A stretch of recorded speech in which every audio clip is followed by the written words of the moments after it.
Podcasting from somewhere in the San Francisco Bay Area, the birthplace of Bruce Lee, the iPhone, and the bendy straw. This is Ruel's Running Podcast, a podcast about running, health, family, play, and an NSNG lifestyle.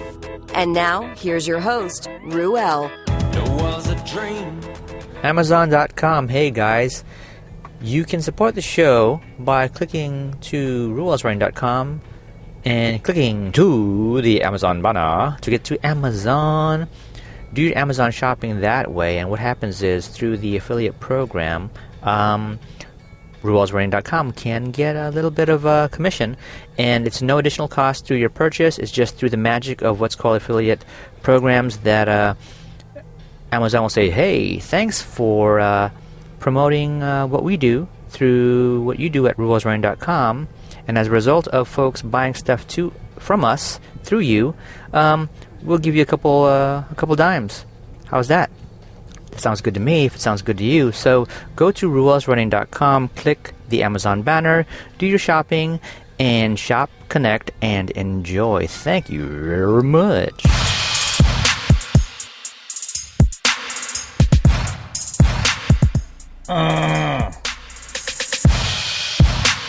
I'm not taking a dump. Hey everybody, welcome back. If you're a new listener, welcome to the show. This is Ruel's Running Podcast. I am your host, Ruel. And I apologize for that grunty grunt. I just couldn't help myself with a beats dropping the way it did.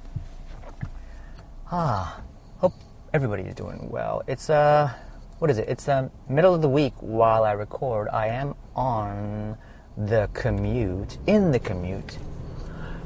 I do have some home brewed coffee with me.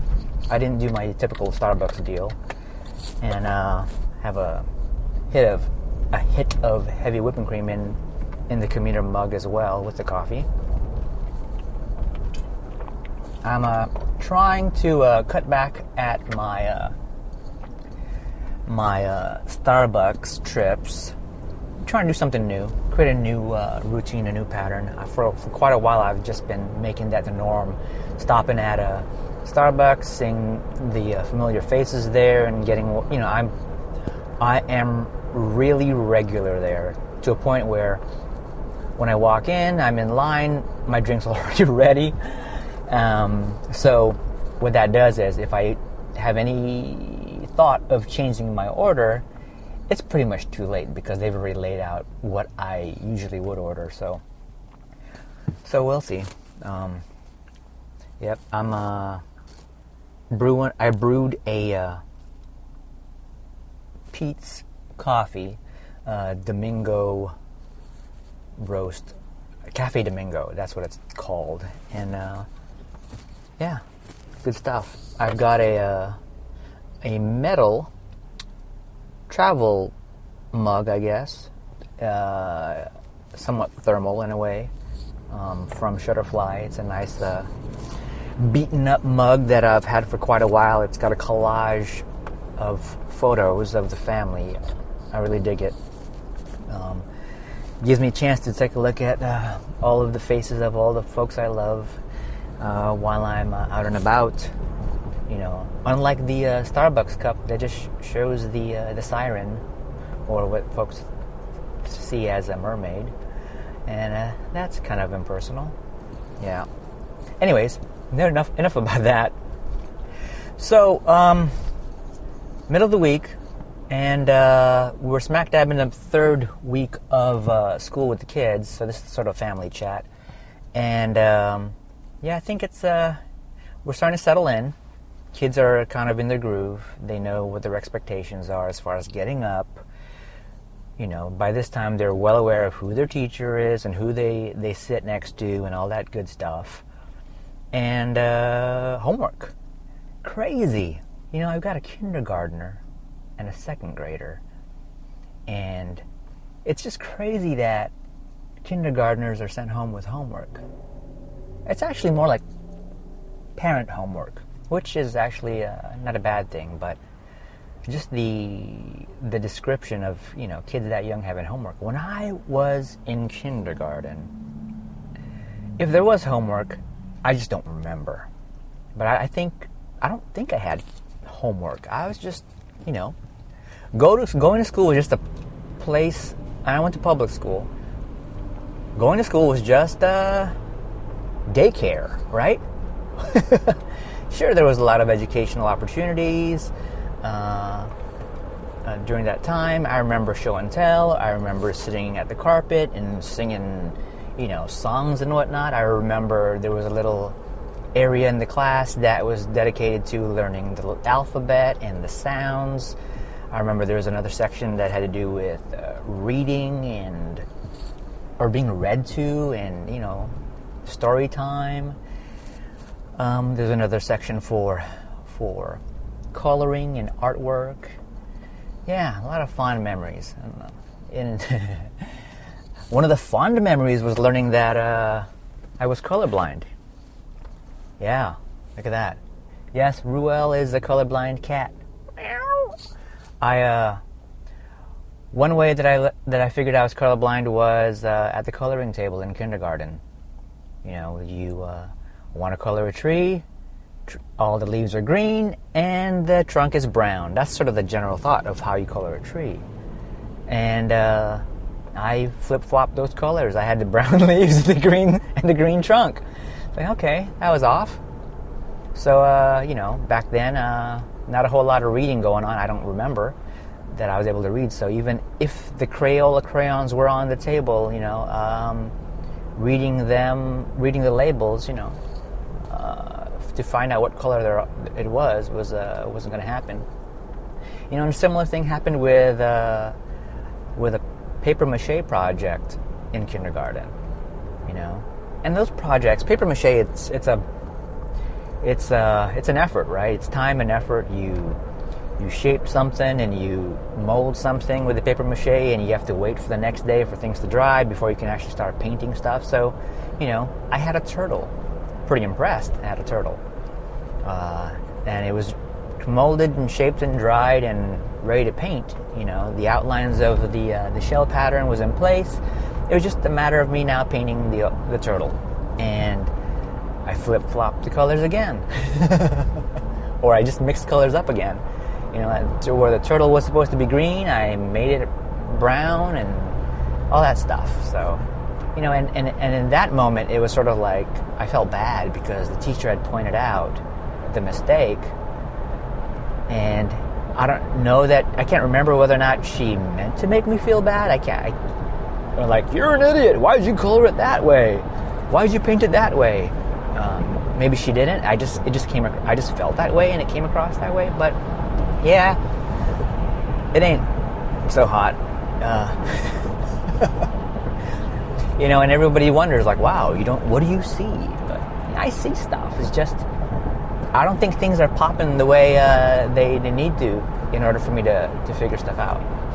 You know, as far as colors, I do see stuff, and I can detect certain things, but, you know, there's a logical part of my mind that has to try and decide whether or not a color is a certain color. You know, back in the day, whenever back in the day was,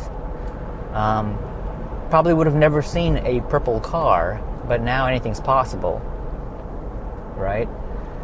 And so, you know, I can mix up purples and blues, and if somebody asked me back in the day what color, let's say the car was blue, right? And someone asked me what color that car was, I would say it was blue. Not because I could clearly see that it was blue, because I would have to think, okay, it's a car. The color can either be blue or purple, but it's a car. Who's going to have a purple car, right? Back in the day. So I would just say, it's got to be blue. And now it's different. Show me a car where I'll confuse those two colors, and I'm going to have a heck of a time. Yeah, I'm screwed. Yeah, greens and browns and even the lighter shades of colors, like a light green I may confuse as a yellow. You know? Yeah.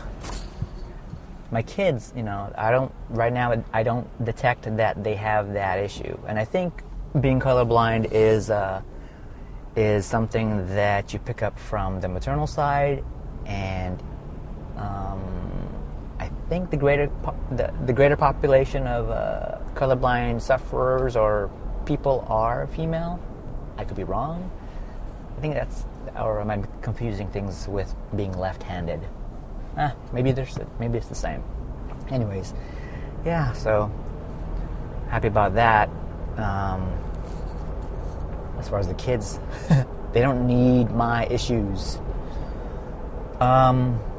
Yeah, but it's the trip because I get adults, people I work with, they just like to pick my brain and say, what color is this? What color is that? What do you see? What do you see?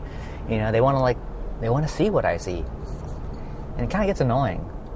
And then, when my kids start learning that I am colorblind, they start getting into it. I'm like, oh God, here it goes again. Here they go again. Or here we are. But yeah, then it becomes a game with them, and so they're my kids, so I kind of don't mind it. There is a site. A former coworker of mine sent me a link to a site for a company in Oakland, I believe, who they specialize in colorblind corrective glasses, which trips me out. I never thought there would be a thing, and they're super expensive. And on their website, I can't remember what the name of the site was, but on their site they have the color tests. Those color tests. If you've ever gotten a eye test at an eye doctor, and they show you those cards with the circle-shaped graphic that it comprises of little blotches and stuff, and you're supposed to, as quickly as possible, see the first object you see within it. I think it's either a letter or a number. I think they're numbers. Yeah, they're numbers. And so the website for this company, and I'll try to remember who it is, they have the eye test there. But it's not just showing the same stuff you'd see at an eye doctor exam, but it also scores you, and then it presents you a label of what type of colorblind you are, and then a description as to the extent of your color blindness, what, and a little description of why that is. It's a trip. So to have glasses that can help with that, I can only imagine. And the website also links to videos of people's reactions. There are videos titled things like "Seeing color for the first time," and some reactions, they're weeping, like, oh my God. And, oh my God, we have a green hose. I didn't know our hose was green. Or someone looking at their spouse's hair, like, oh my God, your hair, look, it's red. And people laughing, like, so then I can try to imagine what it would be like for me in those scenarios. But the thing is, I don't know. I've lived my life this way for so long. I don't know that I'd want to,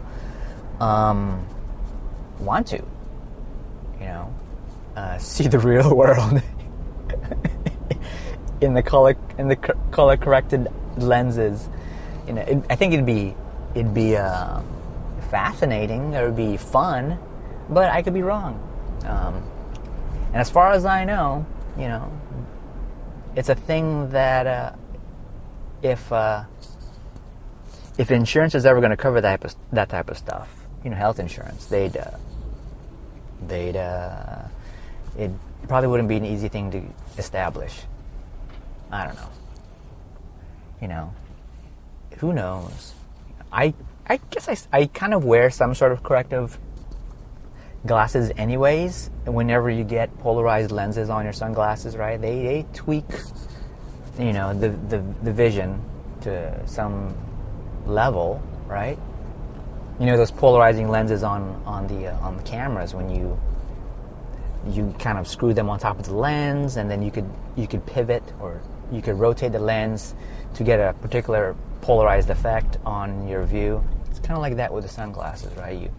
you tilt your head kind of sideways, and you can see the clouds in the sky a little better or not. You tilt the other direction, and it shifts. So there is definitely some visual tweaking with polarized lenses, and these color corrective lenses. Let's see if I could find it. Let me see. So hold on a second. Can you hear me? Can you hear me? Okay. Okay, I think I'm okay. Let's see if I can find this bad boy.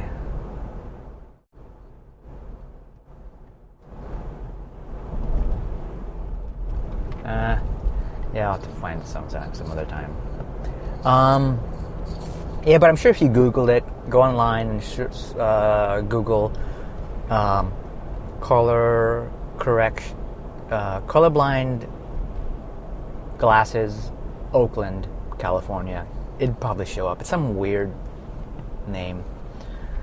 Yeah.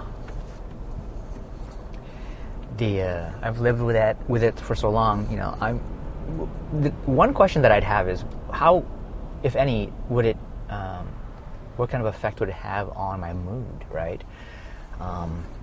Would it improve my mood, or would it mess me up? You know, because I'll be seeing the world in a different way.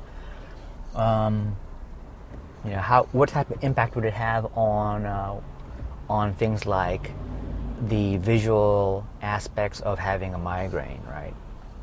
You know, will it make me more susceptible to triggering a migraine from a visual source, or will it not? Or will it make, when having a migraine, will the color corrective view make the what do you call it, the photophobia less of a thing? You know, the fear of lights, or the light sensitivity less of a thing through the color corrective view. Don't know. And excuse that beep. That was my brain trying to figure stuff out. I just crossed the bridge toll, and that's the automatic pay thing beeping. Now, yeah, questions. So maybe eventually it'll be a thing, and more. It'll be more than just this one company that provides it, and you know, the more availability, the lower the price, the greater the chance that I'll get to try it. I really don't like sporting too many glasses. I like the one cheap sunglass that I'm currently wearing that I can no longer fold the arm. I can't fold one side of the arms because my daughter had smacked it and cracked the little notch that holds the screw in place. So I just took some good old-fashioned crazy glue and stuck the thing in there. So now it's forever open on one side.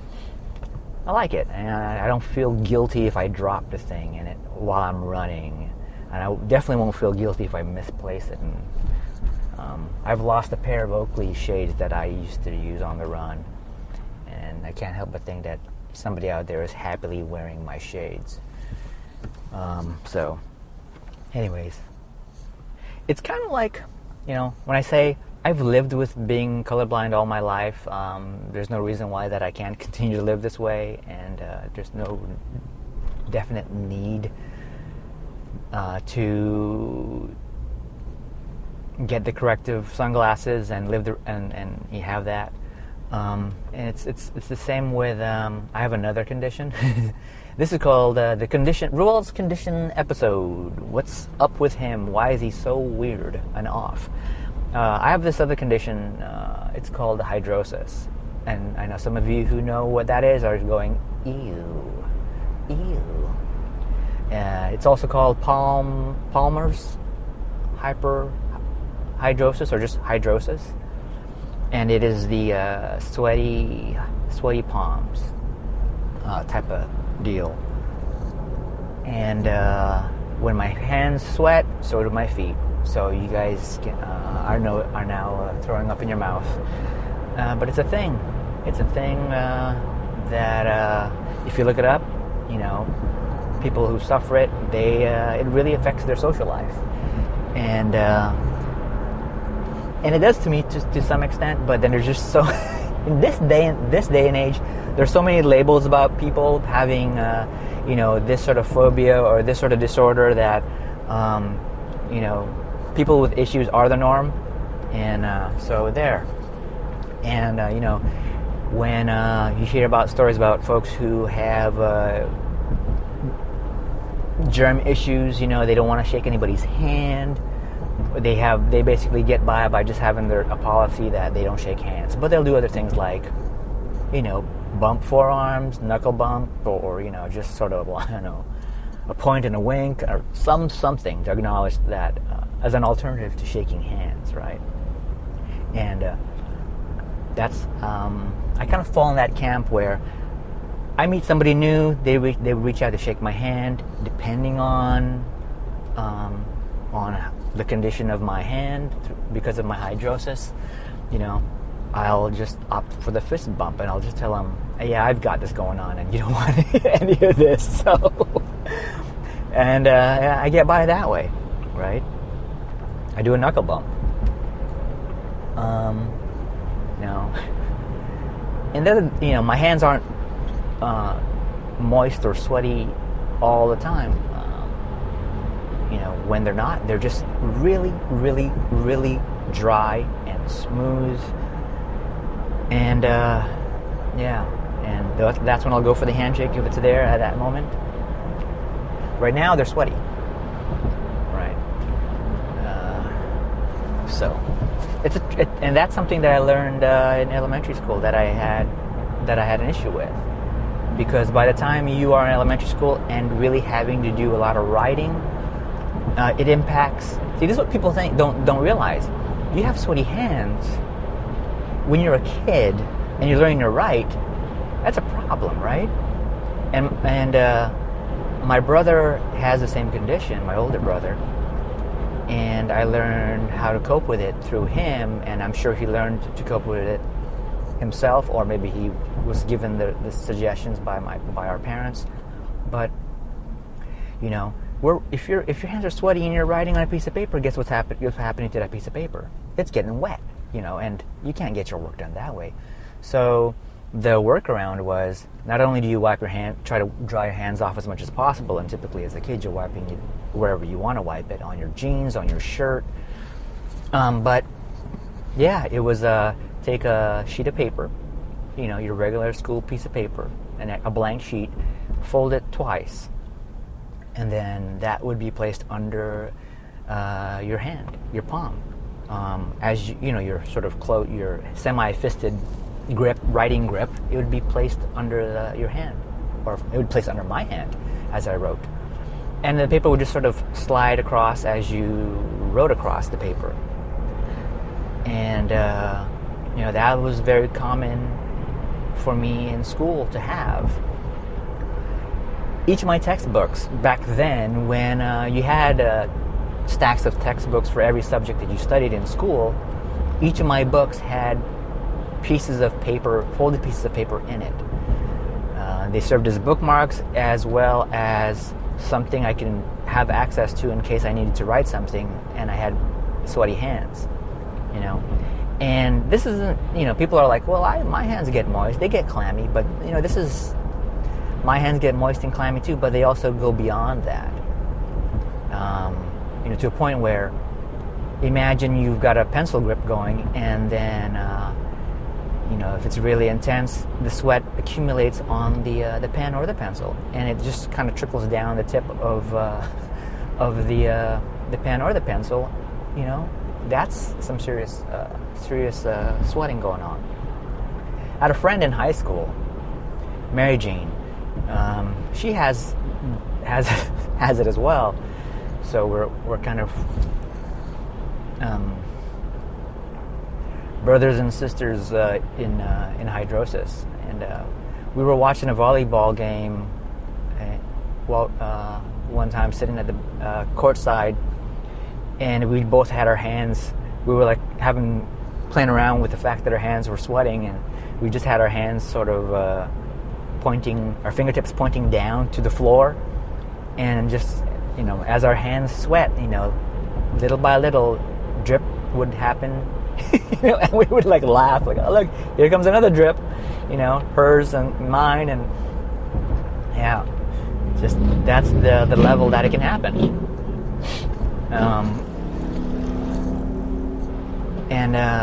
Anyways, I brought that up because I've lived with that all my life, right? And there is a procedure out there that had been presented to me once, where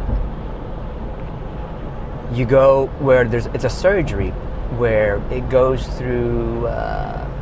in and either clips or clamps some nerves, in your parasympathetic nervous system. There are some things there that if you either clip or clamp down on, it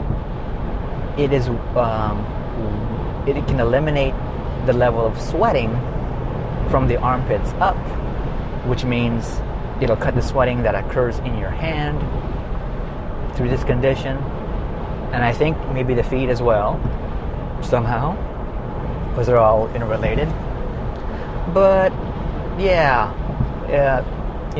for a fraction of a second it sounded appealing, because the doctor will say, yeah, it's like you come in and it's just a little snip, it feels like a little pinch, and you're able to like come in for the procedure, and you get a little tiny incision and stitch, and you get to go home the same day. It's nothing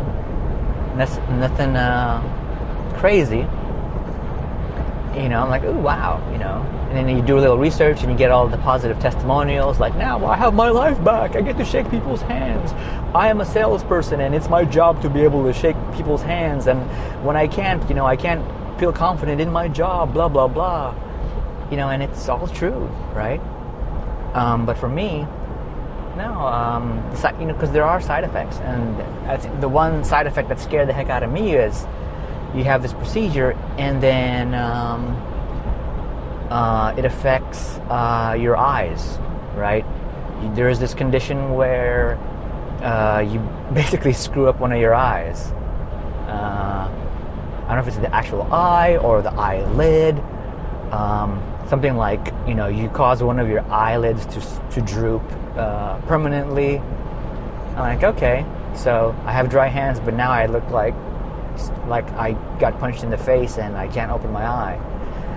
I can do without that. No, thank you. I live with this condition all my life. I can continue to live it the rest of my life. So each individual has to weigh the risks and the benefits for things like that. So color blindness, hydrosis. Here's the other thing about hydrosis, and I guess I've quickly switched from some family chat to just some sort of health chat, by way of what conditions I suffer. So yeah, what happens when you have hydrosis? For me, it impacts my choices in life. When I was a kid, I loved tinkering around with electronics, batteries and wires and little motors, things like that. Watching things go with a little motor. I'd make little frames out of wire and plastic, and then find wheels or create wheels and axles and take apart other toys and try to motorize them with little motors. I love that type of stuff. So I figured, I like playing with electronics to this extent. Maybe I could. I also like taking apart, electronic things like radios and stuff that seem to no longer work. I like taking them apart and trying to see where I may be able to help fix things. So I figured back then, maybe becoming an electrician of some sort. It would be one thing I'd like to get into as a grown-up. But then, I think, well, I'm a Mr. Sweaty Hand man. How am I going to be? How am I going to do this job when it counts? When my hands, are sweating, right? And So that's how it can affect one, right? In the early 90s or the mid 90s, when I started playing around with personal computers, taking them apart. Back then, it was kind of the Windows personal computer was the thing, and to be able to just buy parts and put together your own computer, it was the thing. And it was always a concern for me whenever I would handle the parts, the drives, the hard drives, the floppy drives, the motherboards, the video cards, all that, the modem cards. Like, okay, I'm going to be putting this stuff together. My hands got to be super, super dry. I can't be risking dripping sweat on top of this stuff and then blowing away all that money. Things like if I ever had a dream of learning the guitar, and I've owned an acoustic guitar, and I've fiddled with it, and not fiddled, but I've played it to some level, and strings get wet, fretboard gets wet, my hands are sweaty. What if I wanted to switch to the electric? What's going to happen? I'm going to be the sweaty hand electric guitar player. I mean, I know there's performers out there on stage who sweat and perform, but that's probably other parts of their bodies sweating, their forehead and stuff, but mine's sort of all focused on the hands. So I feel like, having this condition of hydrosis is a hindrance to being an electrician or an electric guitar player. So kind of sad, right? But that's not all, folks. It's not just the electronics. It's things like, guess what happens when your hand's wet? You have crappy grip. Right? So,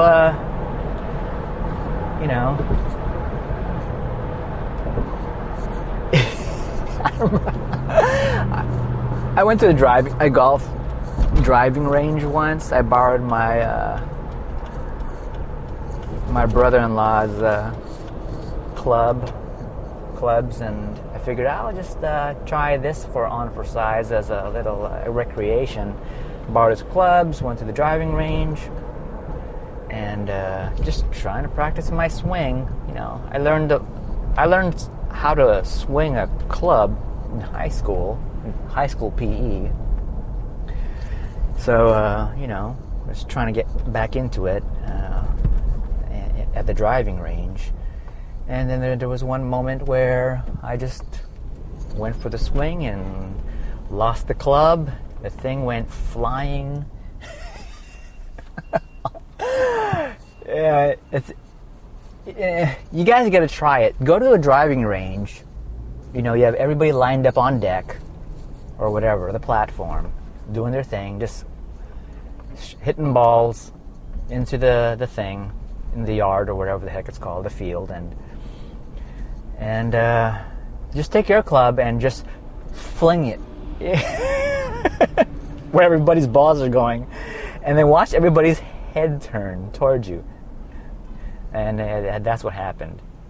My thing went flying, and I sunk down and tried to cover myself as everybody turned around to see what the heck. Yeah.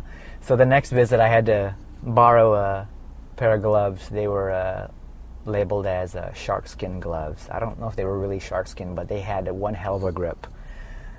What happened to my club? It wasn't my club. It was a borrowed club. I had to... fortunately, one of the guys that was swinging at the driving range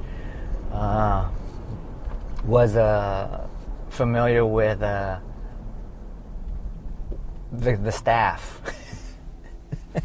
So he flagged the staff down, and he pointed out that I lost my club, and I went over to the guy, the staff member, and we both hopped into the little cart that collects balls in the driving range. It's like a go-kart with a big old cage, protective cage, so that when the balls come flinging at you, it doesn't hit you. It shields you.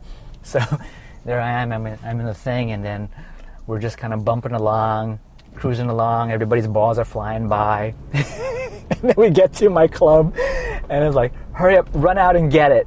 type of deal, or reach out and get it, and then just kind of drive back to safety. Yeah, I didn't stick around. I said, screw this. I left. Yeah, if what else? Climbing, the rock climbing structures.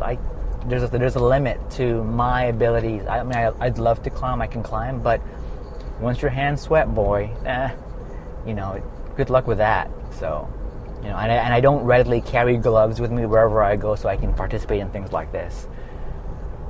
Yeah. So there you go. Enough of that. Issues. What else have I got going on? I've already covered the fact that I'm a migraine sufferer, and the fact that I just brought this up. I'm probably going to get a migraine later today. Good job, Rue.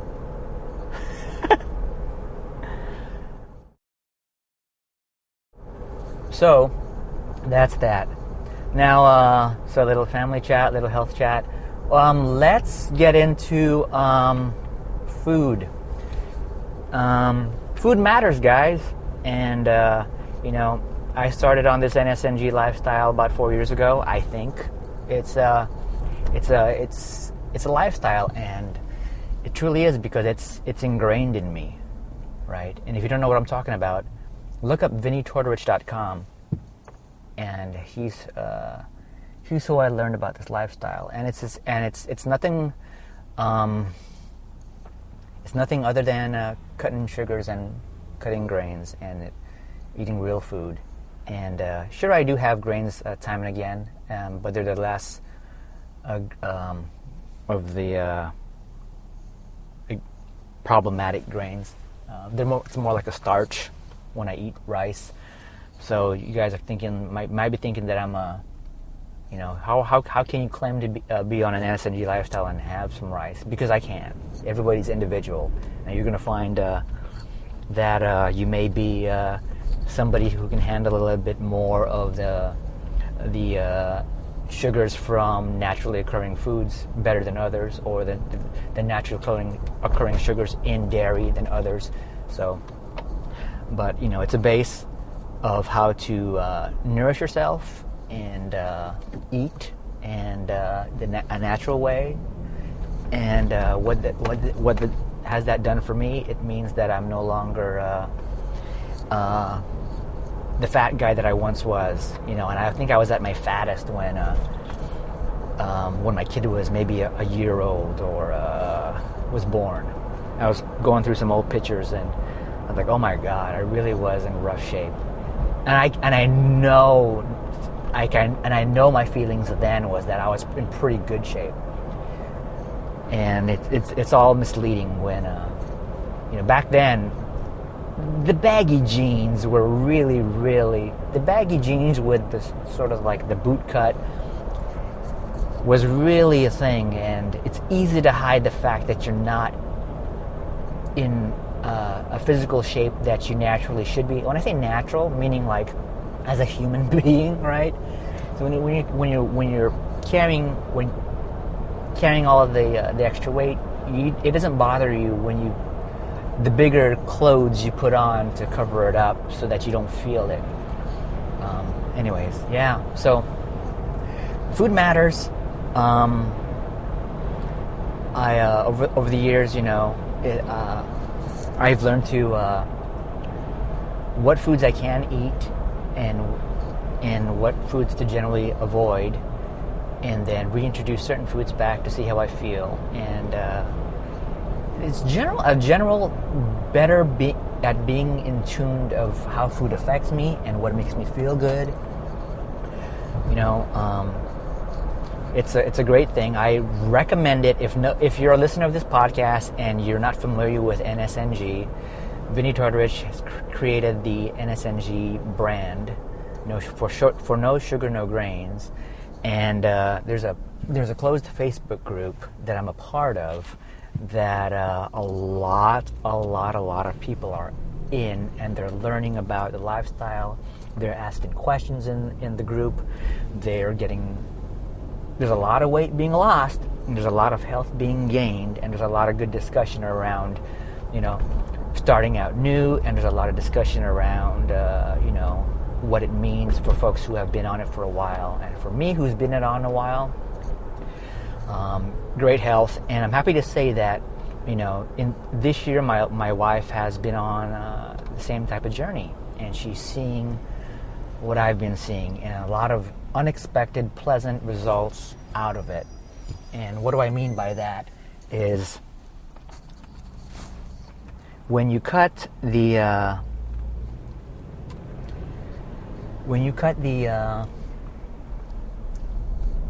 all the garbage, the sugars, even the artificial sweeteners and the processed grains, the wheat, the processed wheat, right?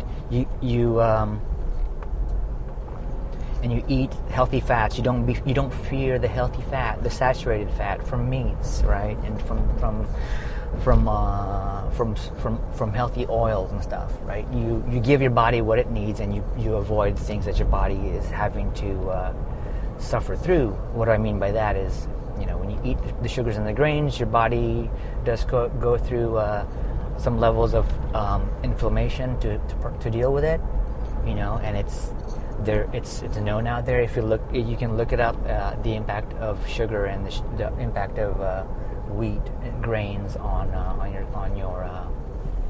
your system and the inflammation that it causes.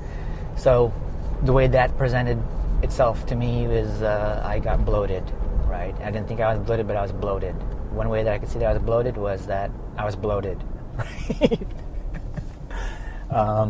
Anyways, so my wife's going through the same journey, and the unexpected benefits of being on the lifestyle is things like, oh, look at that, my hair is healthier.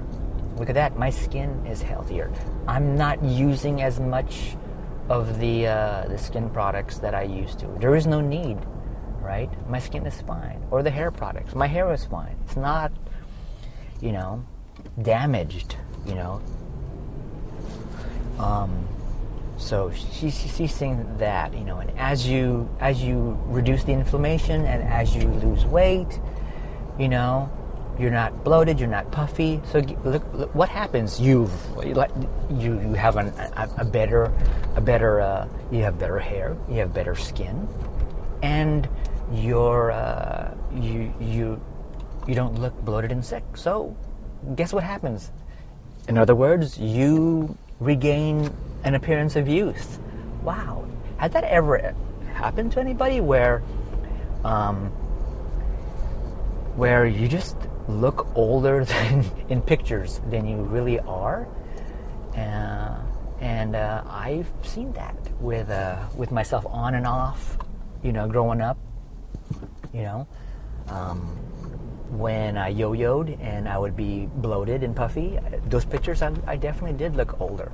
And when I yo-yoed the other direction and kind of thinned out a bit, I looked more appropriately my age. But then when I yo-yoed back the other direction and got bloated and puffy and stuff, there I am, older again. And now it's all consistent and level. I've been in SNG for, as I mentioned, 4 years now, and I've gone through several holiday periods where I've not suffered the weight gain, and the holiday weight gain, kind of just gone through it and not feeling deprived and depressed and any of that stuff. Still able to enjoy life. But yeah, I can look at old pictures and say, yeah, I look haggard and tired and bloated, and compared to now, there's definitely a change in the appearance, and you can basically gain back some youth when that happens. And my wife too, I've told it to her, I'm like, I'm just looking at you now, noticing that she looks really good, right? You look really good. And she didn't notice, but then after I brought it up, then she started noticing herself, like, you know what? Things like she's not adding things to her hair, and she's not throwing on the makeup, and she's able to hold on to color, meaning, when you go out in the sun and you enjoy the sun, you'll get a healthy, a tan, some color from the sun exposure. She's able to hold on to that. For a long time, it wasn't the case. And I think it has to do with the fact that she's changed her nutrition. She's taken in the nutrients, that her body needs to maintain the healthy skin and the hair and cut back on inflammation and stuff. So all of that is happening to her as well, and it's exciting. And she's just within her first year, and as she moves along, we're going to continue to talk about things that she's experiencing that I'll be like, yep, that's another one. Yep, that's another thing that I've experienced, So I've talked about NSNG a lot in the podcast and past episodes. So, if you are new and curious, I'm not the expert. I'm just an example. I'm just my own experiment in this journey. And there's a lot of people who have their own journeys, and they gather in the Facebook group. They gather on Twitter. They hit up Vinny Tordrich directly on Twitter, or they contact him directly because he's available for consults. Everyone is learning about it, and it's really, really gaining popularity. And it has nothing to do with what's a fad. Let's get on this NSNG fad, because it isn't. It's about being healthy and being the best you can be. And I looked to it not because I wanted to be healthy, but I looked at it because I figured it might be a way to help me just lose a little bit of weight so I can run better. But little did I know, and surprisingly I learned that it's a sustainable way to be healthy, maintain weight loss, and it also is a way to fuel better, not just for life, but also for activities like my runs. So yeah, I'm available just to chat about stuff, on my journey. And if you have a similar journey and you want to chat about your stuff, I'm available anytime. It's fun. I chat with people on Twitter, either directly or openly. You can contact me on the website, whatever, and if you're part of the Facebook group, the Vinny Tordrich No Sugar No Grains group, you can tag me there, you can, and if you're not in the group, you could request to be in the group, right? And happy to share. I'm a student and an example. I am not, I'm an expert only on myself.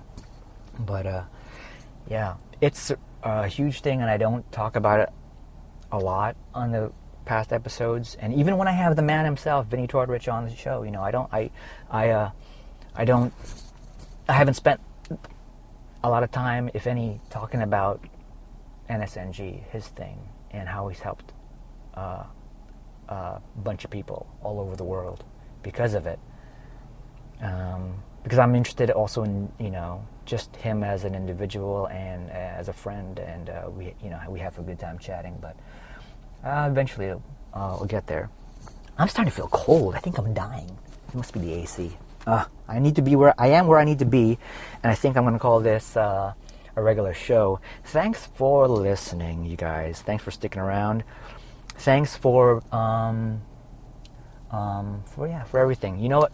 Quick announcement. I might have mentioned it, I may not have, but I am going to put myself out there a little bit more than I usually do, and by way of offering myself out as a consultant for things related to websites, and more about that. I've been able to help folks for their websites, for their graphics, and I can provide assistance, or we can just talk about stuff, get ideas, even things related to podcasting. I've had folks ask about things related to podcasting. I do also separately have a closed podcasting related Facebook group called Podcasters in Training that I started up a while back. Got a handful of friends in there who also are podcasters, and I don't want to use RER143 as a place to talk about podcasting stuff, because it's not about podcasting, even though it's a platform where I used to talk about things related to family, play, health, DNSNG, lifestyle as it pertains to me, and my running journeys, and friends, who are all aligned with things like that, who have similar experiences. But so there's a Facebook group about podcasting, so there's that. Anyways, I'll put myself out there. There's a website that I'm working on. It's currently being worked on. It is available, but I'm not going to disclose it right away. And if you happen to find it, because you guys are pretty savvy on the internet, that's a well and good. But so I'll leave it with that, with not a whole lot of detail. So there you go. Thanks for listening, and I really do mean it when hug your family, eat something delicious, and go run something. Bye.